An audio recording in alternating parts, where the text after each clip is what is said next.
They thought they had a good enough team to get out of this thing and go to the tournament, and I did too. And I thought about it all day, as a matter of fact. I mean, they're talented and they play hard, and I like their team, and so it's a disappointment to end up losing a game that matters so much to so many kids. I thought the difference was our defensive activity toward the end of the first half. I thought that turned the momentum of the game around, got us the halftime lead. Even though we had not shot the ball well, hadn't shot free throws well, hadn't made a three. And in the second half, it turned into a little bit more than just an offensive show both ways. And our guys got on a roll. Ian, obviously, six threes in the second half was a huge plus for us. He shot it great about 90% of the year, but he's been in a mini slump that I'm going to declare officially ended. And Kerron kept us in it offensively in the first half, and he's just such a competitive guy, and never had a player, post player, any kind of player that draws so many fouls as Kerron Johnson does, and he just, you know, when we weren't doing much of anything, he was getting them to foul him and going to the line and getting us some points. Not as many as he wanted, because he was 12 for 12 in his last game and missed a few tonight. But once he started feeling good about it, he was all right. But a very good quality win for us. I think that team with all their players is one of the better teams that we played against all year long, and so I think obviously it's an important win that we advanced, but it's a win against a good team. What got you out of that slump?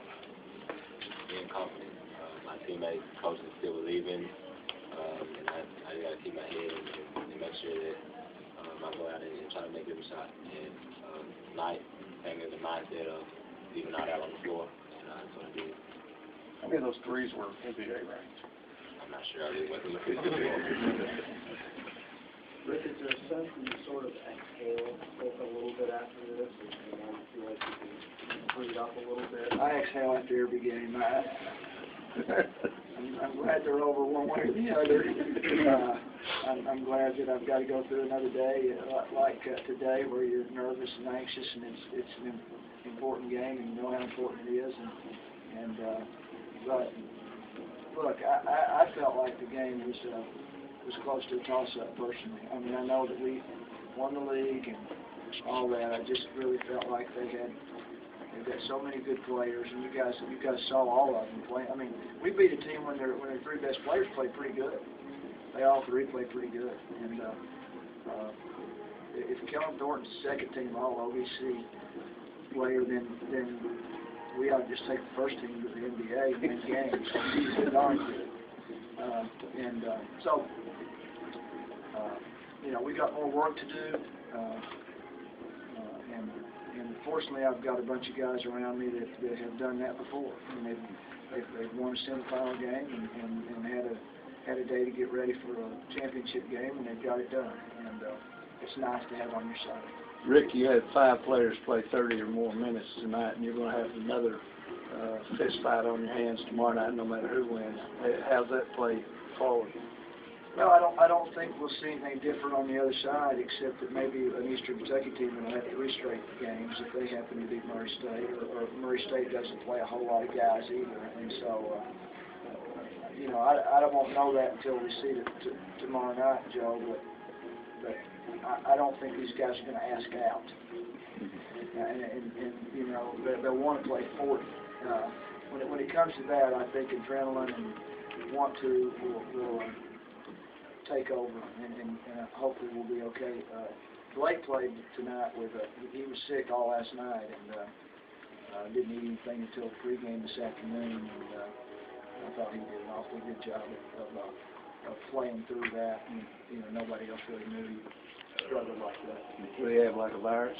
Yeah, apparently. But there's been a stomach bug around Belmont a lot, and you know, some of the women's team several men had it last week, and so I'm assuming it was just that same night, because it seems to be pretty quick. And I think he ate pregame the other day, and you all know what that's like. You're not going to eat if you don't feel like it, but he did. So, but they told me late in the game, I just Blake out on defense. It looked like he was just kind of giving it one of these. His eyes were rolling around his head. And, but I said, no, he's our best defender. I'm not taking him out. I don't care where his eyes are going. Coach, when do your players, when does Clark and all of them have the green light to fire the three? Well, Ian's got it just past half court.